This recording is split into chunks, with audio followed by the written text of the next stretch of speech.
Hey, Joshua Snodgrass here with my DB post for week 6. One of the questions is what is the most common reasons for board to discipline a counselor, and what is my personal reaction to that? One of the most common things, which is found in several different states, not only here in the state of Georgia where I live, one of the major issues is the dual relationship between the counselor and the client. Something I quite don't understand yet. I'm sure that I'll get to it at some point in time throughout my class. Another one of the things is failure to obtain or continue to education. Here in the state of Georgia, is required to continue your education. You got to have so many continuing credits to keep your licensure, which is something that I'll have to keep up with as I work in my field.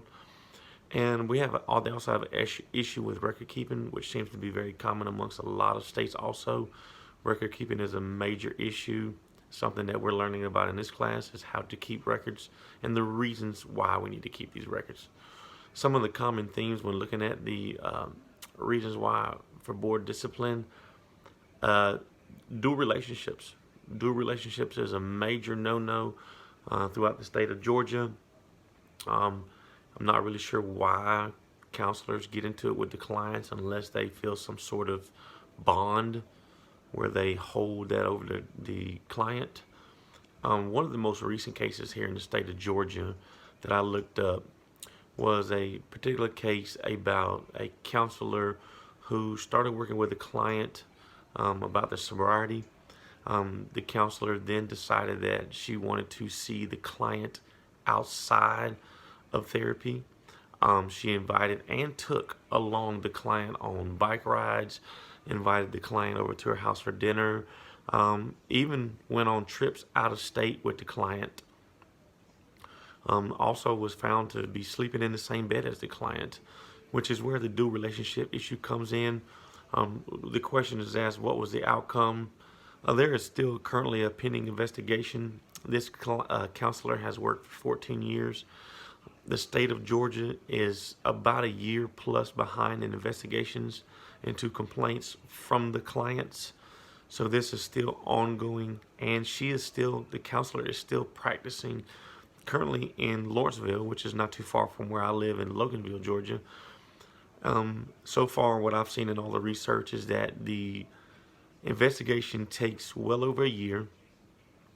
One of the questions asked, what does the ACA and state board say about counselor impairment? The ACA says the counselors must monitor in section C2G, the counselors must monitor themselves for signs of impairment from their own physical, mental, and emotional problems. The state board in the state of Georgia refers back to the ACA Code of Ethics as their guide for impairment. I think one of the things that's going to be very needed for me as a future counselor is to go into counseling myself as well, so I don't carry all of these burdens with me at all the time. Know how to separate my work from my personal life, taking into account that I also would need somebody to talk to, and a colleague, etc., supervisor.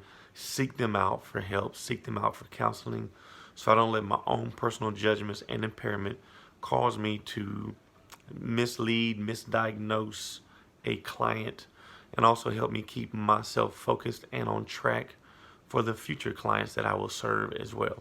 Thank you.